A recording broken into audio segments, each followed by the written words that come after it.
Ang Fort Santiago ay matatagpuan sa panulukan ng Intramuros sa lungsod ng Maynila na tinaguriang The Walled City, na may malaking bahagi at ambag sa kasaysayan ng bansang Pilipinas.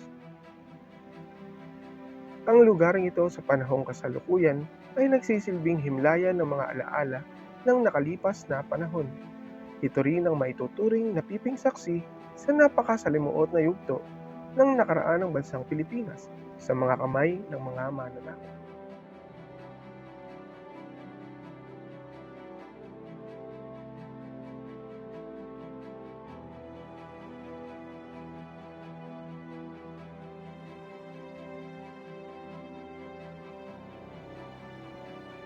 Makalipas ang humigit kumulang sa isang siglo mula sa huling bahagi ng pananakop ng mga banyagang Kastila, Amerikano at Hapon, ay mababanag mo sa Fort Santiago ang katahimikan at